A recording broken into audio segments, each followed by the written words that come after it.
Well, hey everyone, and welcome to Beyond Church Online. My name is Chris, and I'm the lead pastor here at Beyond Church. And our mission is to inspire people to follow Jesus. But our vision might be a little bit different from maybe churches you've interacted with in the past. And we want to create a church that really everyone would love to engage with, and especially one that unchurched people would love to engage with. While we're taking a break from gathering together physically over the summer, we've got some content that we think is going to be really helpful for you.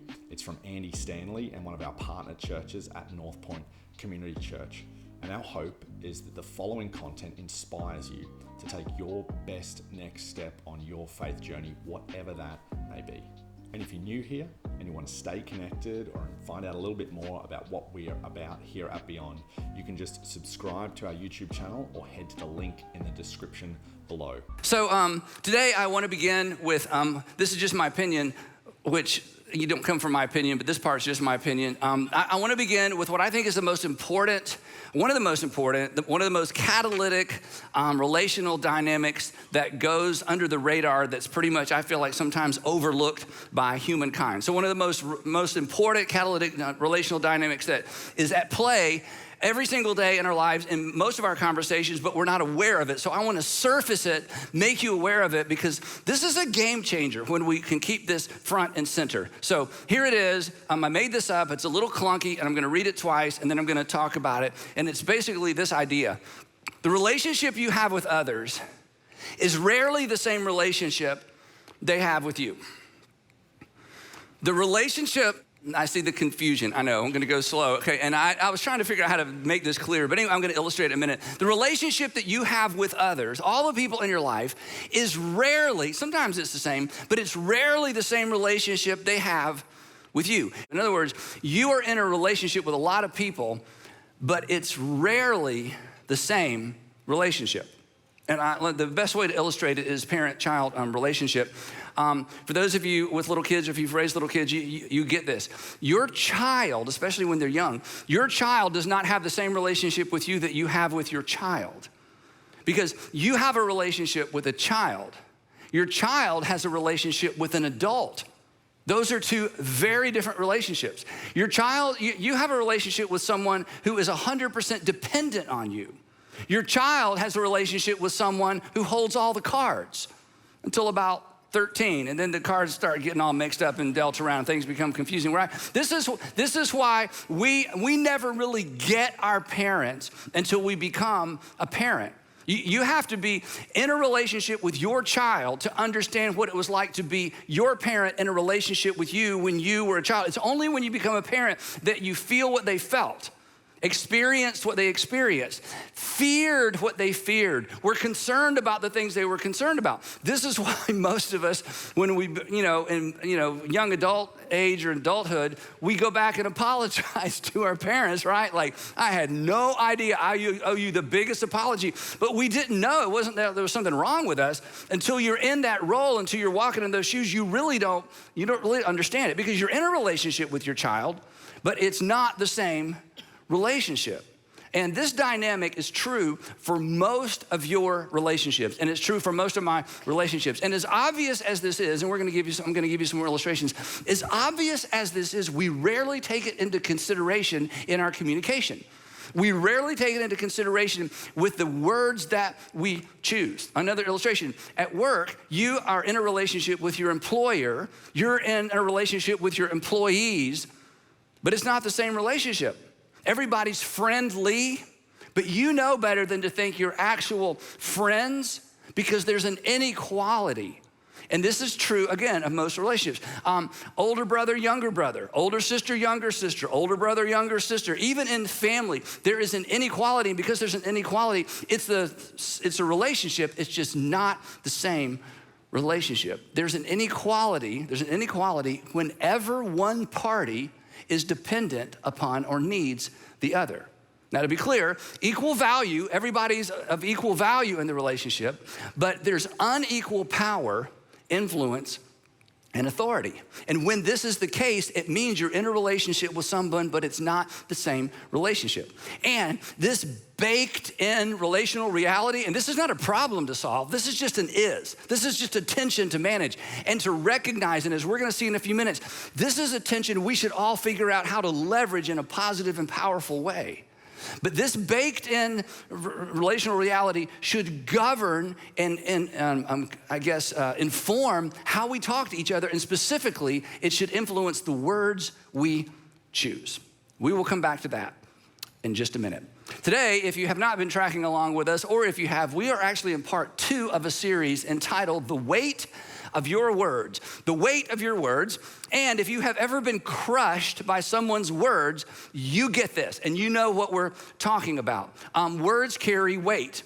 They can leave a mark for good or for bad. They can inspire, they can build, or they can destroy, they can wound, right? I mean, we have all been on the receiving end of words that have built us up. We've all been on the receiving end of words that have torn us down, left us wondering, taken away our confidence. I'm so proud of you. You embarrassed me tonight. I wouldn't miss it for the world.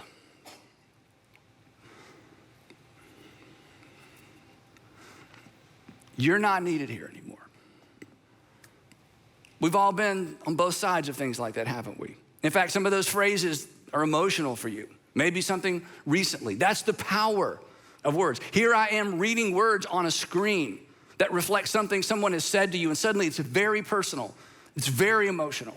Our lives, I don't need to convince you of this, but our lives have been shaped by the words spoken to us, over us, at times we feel like words spoken at us. This is true for our childhood. It's true right now for some of you in your marriages. You are dealing with wounds and carrying wounds, and your spouse has said, I'm just telling the truth, I'm just being honest. We talked about that last time, and you're like, yeah, you're just being honest, but you're killing me with the weight of your words.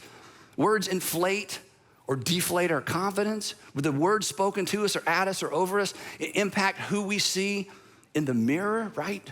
And here's the thing, and here's where we make a turn. While we are quick to acknowledge the fact that people's words spoken to us, over us, and at us have impacted our lives and our childhood, and again, who we see in the mirror, we're quick to recognize that. I don't have to convince you of that. What we are not so quick to recognize, what we're often slow to recognize, and here's the point of today's few minutes together, and what we are slow to take responsibility for is how our words land and impact others, which should bother all of us, right? But it should bother a specific group of us more. Those of us who consider ourselves Jesus followers. The idea that our words have the potential to wound, that our words have the potential to undermine somebody's confidence or to undermine someone's self-esteem or to inflict a scar that they carry with the rest of their lives, that potential with our words should really bother us. And of all people, we should take responsibility for our words. And here's why. The Apostle Paul comes along and teases out Jesus, new covenant command to love us. He loved us to love as God through Christ loved us. And he teases it out, and the Apostle Paul says throughout his letters, hey, we're one another people. That's what Christians are supposed to be. We're one another. We are supposed to make decisions and choose words and respond in such a way that the person on the other side of us, the one another, is actually benefits by being in a relationship with us or being on the other side of us. We're supposed to encourage one another and honor one another and forgive one another and carry one another's burdens. We're supposed to sacrifice for the sake of the benefit of other people, which means our words matter, and we are more responsible than the average person for leveraging our words in such a way that our words build people up. These kinds of words, as we're going to talk about, should characterize us. So we have to take responsibility for our words. Now, real quick, if you're not a Jesus follower, if you're not a Christian, or maybe you used to be and you kind of hit the eject button and you're out, isn't it true that you may be more curious if the Christians you knew had been more cautious with their words? Isn't it true that you may be more curious or maybe more open to leaning in or rediscovering the faith that you grew up in or grew up with if the Christians around you had used their words in a different way as it relates to you, and not just to you, but the people that you love the most? So in this series, we're talking about 3 dynamics that are at work at work in every conversation. And regardless of your faith tradition or regardless of whether or not you even have faith, this is gonna be super, super helpful because these three dynamics they're weaving their way into every conversation we have. These three dynamics actually determine what people hear regardless of what we actually say. And here's the thing, this is why we should be good at this. We have all been on the receiving end of all three of these dynamics, which means this should be easy for us because, we should be able to keep it front and center, but we don't. So the last time we were together, we talked about the first one of these dynamics, and the first one is simply this, that words are not equally weighted. In other words, all words don't weigh the same, and specifically, negative words weigh way more than positive words. So we talked about proportion control, right? Not just portion control, proportion control. The proportion of positives to negatives is a really big deal in relationships. And if we want to have the kind of relationship and influence with people where they're able to hear the hard things, and sometimes the negative things, we need to load up on the positive because whether we like it or not, whether we think it's fair or not, it's very difficult for people to hear the negative if all they get is negative. And it's hard for people to hear the negative if it's the one-to-one correlation between positive and negative, that words don't weigh the same and negative words weigh way more than positive. So we talked about that last time. So today, I want to talk about the second dynamic, and the second one is this, that source determines weight. Source determines weight. The weight of a word is determined ultimately by the source of the word, the who said behind the what said. So let me give you a couple illustrations. So ladies, imagine, and many of you don't have to imagine this, if those of you who are moms don't have to imagine this, you decide to meet one of your girlfriends during your lunch break for lunch, or maybe you meet one of your girlfriends for coffee and they get there early and you walk in and your girlfriend looks at you and says, wow, you look great. I mean, that outfit, you look great. You look so young. Well, those are 5-pound words. Thank you, right? Now imagine that afternoon you're at home and your 15-year-old daughter walks through and she does a double take and she says, Mom, you look great. What you're wearing, you look so young. We could be sisters. And then she turns around and runs off to her room. Now I know what some of you are thinking. You're thinking, I don't have that much imagination. You used it all up.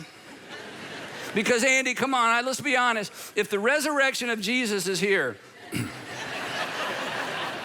that would come in somewhere, And what makes the difference? The location? Words at home way more than words. No.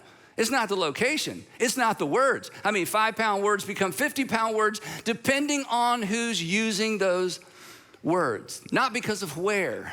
Because of who? Another illustration, my administrative assistant, Diane Grant, has worked with me for over 25 years, which means she either needs a standing ovation or a long vacation, or both. But anyway, we're from here for 25 years, so she knows me well, and we're able to communicate so well, and it's a great working relationship. And every once in a while, when I need to go deliver some negative information or some negative news to an employee, she'll say, remember, your words weigh a lot. Sometimes, every once in a while, she'll say this, Andy, I think you should let me tell her. I think you should let me tell him. My words don't weigh as much. Now, here's the question. Why does she have to say, remember? She shouldn't have to tell me, remember. I'm the expert. I'm up here dishing all this out. I got the notes and the screens. I put this whole talk together. Nobody needs to tell me to remember something I'm up here telling you to remember, right? Wrong. Do you know why she tells me to remember? Because I forget. Because when I see the people that I work with, you know who I see? I see coworkers. I see peers. I see friends. Who do they see? They see the boss. It's very different. We're in a relationship. It is not the same relationship. So to tease this out a little bit, okay? It kind of looks like this. Source determines weight. Weight determines impact. And impact determines outcome. The source of the words determines the weight of the word. The weight determines the impact, how it lands. And the impact ultimately, in most cases, determines the outcome. Now, if you're into physics, just ignore this. I realize this, I'm messing with your categories, okay? But you get what I'm saying in terms of the flow of communications. Now, I'm often asked, and this may sound strange for me to talk about myself for just a second, but I'm often asked in leadership context, especially business leaders or ministry leaders, when we're doing Q&A, hey, Andy, there's 3 questions I always get, and this is always one. Hey, how do you handle conflict, or how do you handle criticism? How do you handle criticism? And my first response is, what criticism? I mean, who would criticize a pastor? I mean, I'm sort of beyond. People don't know. Okay, that's not true. And so here's what I always say. I say, well, it depends on where the criticism's coming from, right? Because source determines weight. Social media criticism, here's what I do. I take screenshots of the best ones. I have a folder on my phone that says Andy haters, and I put them in there. And when I'm having dinner with my kids, I pull them out and I read them to my kids. I'm not making this up. In fact, I brought a couple just to, so we can all laugh along. These are a little old. The newer ones are like, woo. But anyway, so these are a couple years old. Okay, here's one. At Andy Stanley, you are a false teacher. The Lord has a nice warm place waiting for you on Judgment Day. Wow. Did you send that? No, okay, yeah. This next one is from a pastor. Okay, I probably shouldn't even have told you that, okay? But he's trying to be somewhat fair. With all due respect, this is my favorite part.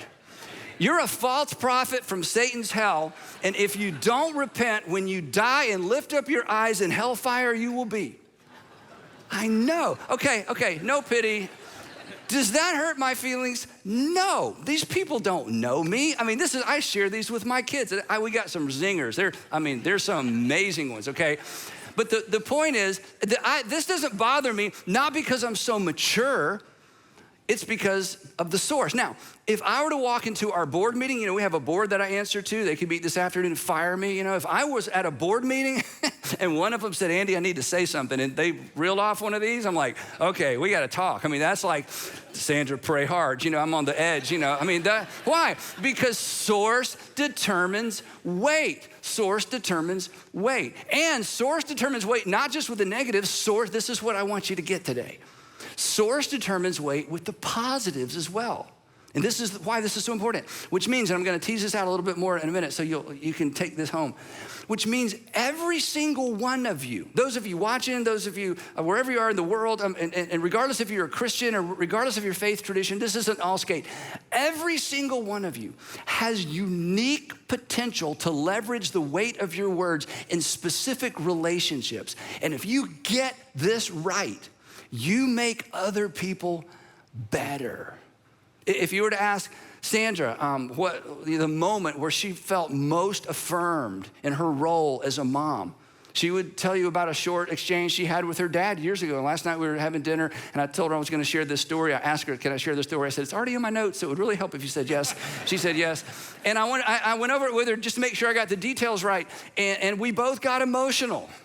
So she's downstairs. Andrew's 30 years old now, so he was in a high chair. And she's downstairs early one morning, and her parents just spend the night with us. She's down there by herself, and she's got him in the high chair, and she's doing the poke and swipe, the poke it in, swipe the bottom lip, poke. Is that what you call it? Something like that. Anyway, she's got that thing going on. Her dad comes downstairs. Her dad is a man of few words, incredible man, but, sits down quietly, waits, watches. And then he says to her, and I quote, "You are a really good mom."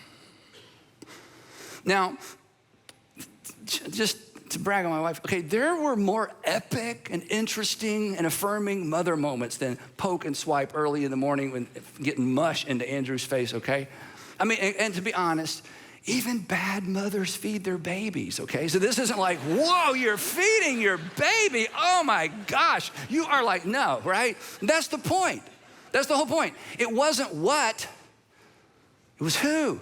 I mean, she homeschooled our kids for 10 years, okay? She taught them to read. She taught them math. She can remember algebraic expressions. She bungee jumped. She learned to knit because Allie wanted to learn to knit. Then Allie didn't want to knit, but she'd already learned. She did all that, no complaining. One Christmas, one of our boys gave her spinners for the minivan. You remember spinners that you put on the wheel? And she just feigned gratitude like, oh my gosh, it's what I've always wanted. She's looking at me like, well, these go in the minivan? I'm like, they don't go in the minivan. She took them to homeschool day day at Six Flags year after year after year. That's a real thing, homeschool day at Six Flags. And I learned, I never went because she's a way better parent than me. And I had to work that day. What day is it? Oh yeah, gotta work. Anyway, as much as I want to go to homeschool day at Six Flags, the lines were really short with all the roller coasters. Not because, there were fewer kids, but because on average, homeschoolers aren't that brave. Anyway, so sorry, homeschool kids. Anyway, so the point is, if we wanted to put everything she's done as a fabulous mom on the wall, there's so much to brag about. But you ask her, that's the moment. Because source determines weight. Now, so what do we do with that? I mean, that's just true.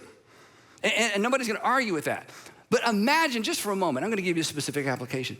Imagine if we remembered that everywhere we went in every conversation. Anytime you realize I have a little bit of a unique advantage, I have a little bit of a unique relationship. We're in a relationship, it's not the same relationship. Who am I? Imagine what we could do, imagine what you could do, the power of your words. So here's the application. Remember, because we forget. Remember who you are and what you represent to the person on the other side of you. It's just remember who you are and what you represent to the person on the other side of you. And in any relationship where you have any advantage, positionally, relationally, even financially, you have a unique opportunity because your words carry additional weight. And I would just want to encourage you to leverage that opportunity every chance you get. Leverage your weighty words to encourage and to build and to direct and to protect. And real quick, I want to say something to all the middle school and high school students who are in the room, one of the rooms with us, or who are watching or listening. This is so important. Look up here. And whatever you're doing, just put it down for just a second. Okay, look. When it comes to your parents, look up here. You have no idea. You play a unique role in the lives of your parents. Your words weigh more than you'll ever understand. And you know what else? Your words weigh more as it relates to your younger brother and your younger sister than you'll ever understand. In fact, the reason your parents get on to you all the time about be nice to your younger brother, be nice to your younger sister, they understand the power of your words and you don't, and it's not your fault. It's not your fault. So that's why I'm reminding you, I understand your younger brother and your younger sister, to you, they're like a gnat. Why are they even in the room, right? But the reason they hover and the reason they spin is because you play a unique role and you will either use this time, this fleeting opportunity to do something amazing in the lives of your younger brothers and sisters, or you're gonna miss it. And I wanna challenge you to be the unique middle schooler or the unique high schooler and take advantage of that. And not just your brothers and sisters, your parents as well. And you know what? Your words to the lives of your parents, they weigh 500 pounds for positive or for negative. You have the power with your words as it relates to your parents. You have the power to crush or to encourage. Quick story, years ago, when President Obama was elected for his first term, I got a call from his administration to come be a part of the festivities at the National Cathedral, the service they have after the inauguration. Some of you remember that. And you may not know this, so you may want to write this down. So I don't know if you know this, but politics is not an emotionally neutral topic. I should put that on the screen. Politics is not an emotion. So when I got invited, I thought, wow, what a privilege. I was completely shocked. And I thought, wow, what an incredible opportunity to get to go to the National Cathedral, all these famous people, and I get to read this thing that was read when George Washington was inaugurated. I mean, it's just, but I realized if I do this, there's gonna be people that are like, yeah, he's one of us, and other people are like, no, he's one of them. And it just. So Andrew, our oldest again, we're driving home. I remember what road we were on. I had just gotten this invitation the day before. I got to let him know what I'm going to do. And I said to him, Andrew, he was 15. I said, Andrew, hey, I get invited to do this thing, but some people are going to be upset. Some people are going to be too excited. It's divisive. It could be, And so I'm just trying to figure out what to do. And he said something I'll never forget. And my point is, students, you have no idea the weight of your words with your parents. He said to me, Dad, if God brought this opportunity along, don't you think you should take it regardless of what other people think? It's like the peer pressure talk for grown-ups, from the teenagers. Dad, don't give in to peer pressure. It's like, okay, so, I went ahead and did it, and the whole thing turned out great. But the point is, I'll never forget that. Why? Because his word, staff had an opinion, everybody's got an opinion, but my 15-year-old son, I'm like, goodness. So the point is, whether it's at home or at school or at work or in the neighborhood, remember who you are and remember what you represent to the person on the other side of you. One more quick illustration. Mom and dad, this is so important. When you walk into your child's room to deliver some bad news, all right? When you walk into your child's room to deliver some not so good news, you see somebody who knows better and who needs to do better. But who do they see? They see the person whose approval they want more than anything else in the world. It's not the same relationship. You have a relationship, but it's not the same relationship. Who we are and what we represent should determine what we say, the words we choose, because who we are and what we represent determines the weight of our words. Now, so far, this has been great advice and a lousy sermon, right? In fact, some of you are like, if this is your first time, it's like, is this like positive thinking church? I've heard that's what it is. No, so far, good advice. So if we just stop right here, I want to say to all of those of you of a different faith tradition or not Christian, not a religious person, please, you don't need to listen to the rest of this, but listen, you need to do that. Imagine our nation would be a much more pleasant place if all of us would leverage our words with the idea of building the person up, of the person on the other side of us, of building them up and encouraging them, right? But for Christians, the stakes are even higher.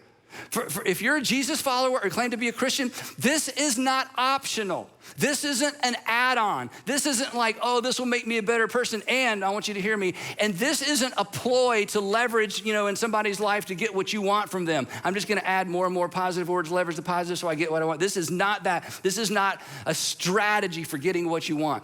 We are obligated as Jesus followers to get this right because we have a responsibility. We have a responsibility because we have been commanded by our Savior to love others the way that God through Christ has loved them, which includes the words that we use. We've been commanded to leverage our words with the benefit of the other person in mind. Now, last week, we teased out this passage. I'm just gonna read it to you real quick and keep moving, but again, this isn't optional for us. The Apostle Paul, taking again Jesus' new covenant marching orders to love as God through Christ has loved us, and he says, here's what it looks like with the words that you choose. And he says, do not, it's a command. And he says, do not let any unwholesome or any stinky word come out of your mouths, but only words that are good for building others up. In other words, he says, every conversation's a construction site. Every conversation's a construction site. And you're either gonna use your words to build or to tear down. He says, so you choose your words to build others up according to not your needs, according to their needs, that it may benefit those who listen. And why must we do this? Why is this important? Just so, hey, well, if you do this, you're just gonna get along? No, that's not the reason. The reason if you're a Jesus follower or a Christian, you have to get this right, is because you don't represent yourself. You're not just a representative of yourself. For us, the application has a twist. The application for everybody is remember who you are and what you represent to the person on the other side of you. If you're a Jesus follower, if you're a Christian, there's a twist. And here's the twist. Remember who you are and who you represent to the person on the other side of you. And who are you? You're more than the employer. You're more than the manager. You're more than the employee. You're more than the neighbor. You're more than just a parent. You're more than just the older brother. You're more than just the older sister. You're a follower of Jesus. And to use Jesus' words, you are, this is so amazing, you are the salt of the entire earth. So our words should do what salt does. preserve and protect, never harm, never undermine.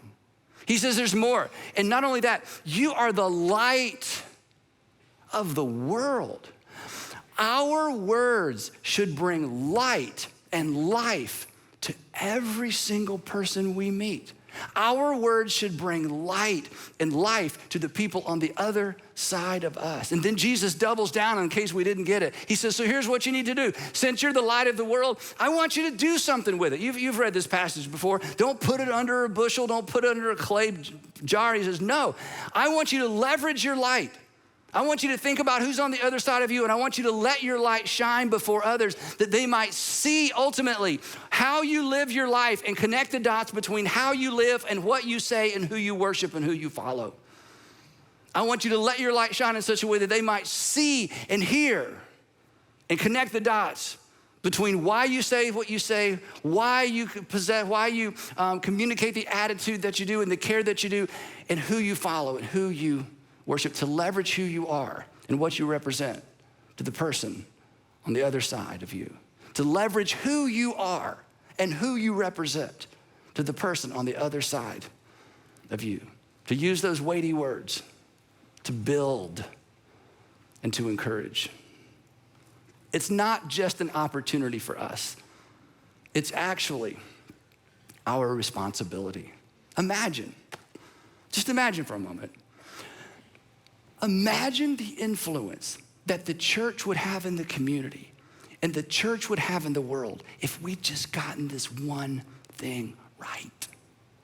Imagine the influence. And to be clear, for those of you who aren't Christians, hear me out. Not influence so we could take over and have control and have more people on our team. Because our King said this, I did not come to be served. I came to serve, and I came to give my life as a ransom for many. But imagine with taking on the attitude of Christ, as Paul talks about, the mindset of Christ. Imagine with that mindset. Imagine if for the last 50 years or the last 20 years or the last 10 years, if Jesus followers had embraced this posture when they thought about what they were saying, how they were saying it, and the words they chose to the people on the other side of them. Imagine where our country would be. Imagine where the world would be. This is what we have been invited to. Listen, I'm not exaggerating. It was that posture and it was that attitude that changed the world once, that changed the world for the better once. Imagine if that had been our track record. Do you know what we would hear? We would hear things like this. Those Christians, they believe some strange stuff. But I gotta be honest, they are the most encouraging people I've ever met. In fact, even when they say hard things, you just can't help but believe they really have your best interest in mind. Even when they say some of that goofy stuff, it's like, gosh, it's hard to hate these people. It really is. Because I think, even though they're wrong, I think they are genuine and they're sincere. And when I'm in trouble, that's who I call. And when my family hit a bump, we're not even church people, and they were there. And my neighbor, he's a Christian, and he came over and he confronted me and he was getting all up in my face, and I was about to, and I realized he really cares about me. He didn't have to come over here and say this. He really cares about me and my family. Because all my other friends are saying, oh, it's none of my business, but these crazy Christians, I'm not sure I could ever believe what they believe. But I don't have a doubt that they believe it. Let's do that. When we don't get this right, Paul tells us what it looks like, what it sounds like. When we don't get this right, we lose the right to be heard. We're neither salt and we're not light. We're not preserving anything. We're not protecting anything. We're just having our way in the world. And Paul says, do you know what you sound like when you do that? I don't care if you have perfect theology. I don't care if you have the clearest picture of God of anyone in the world. I don't care if you can diagram the entire New Testament and you've memorized it in English and in Greek. I don't care. If you don't get this right, do you know what your words are in your community and to the lives of the people around you? Do you know what the people at work actually hear? He says, it's a resounding gong. And I thought about bringing one up here, but it is so loud and obnoxious. And a clanging cymbal. He says, if love isn't driving your words, if concern for other people isn't the filter through which your words pass, if you're not there to build them up, then just shut up, because you're doing more harm than good. If you're not a Christian, chances are it was the reckless, unchristlike words of Christians that either drove you away or keep you away. Or the reckless, unchristlike words of Christians spoken to someone you love that drove you away or keep you away. That were the reason you decided to leave faith. And if that's the case, I am so sorry. And I hope that you will look past us and beyond us to Jesus, who, and you're gonna love this. If you're not a Christian, you're gonna love this. So look past us to Jesus, who reserved his harshest words for religious people who were careless with their words toward the people he loved. So for all of us, let's remember, I forget. Let's remember who you are. And remember what you represent to the person on the other side of you. And if you're a Christian, remember who you are and who you represent to the person on the other side of you. Remember to take you into account, because the source of a word determines the weight of the word, and the weight determines the impact, and ultimately the impact determines the outcome. So leverage your words accordingly.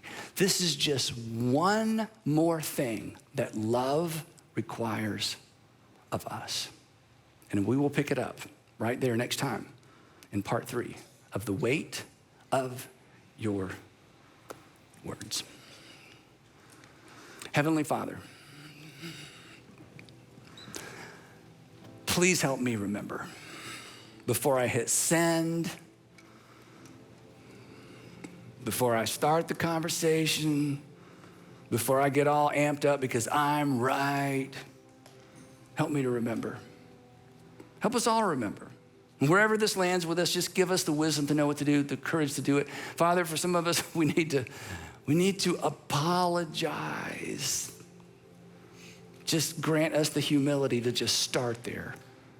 And would you please, please, please raise up a generation of Jesus followers who get this right, because you got it right and you spoke the most amazing words over us, that you love us. You announce forgiveness ahead of time.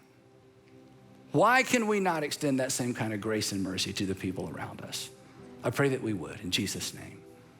Well, thanks so much for joining us today. We hope that conversation inspired you to take your best next step on your faith journey. And one of the easiest ways that you can take a next step is to simply like the video or subscribe to our YouTube channel. Or if you want to engage further, you can follow some of the links in the description below. Or why not join us in person on February 2nd at 10 a.m. at Griffin State School as we kick off a brand new conversation with our friend Jason Perkins called A Better Question to Ask.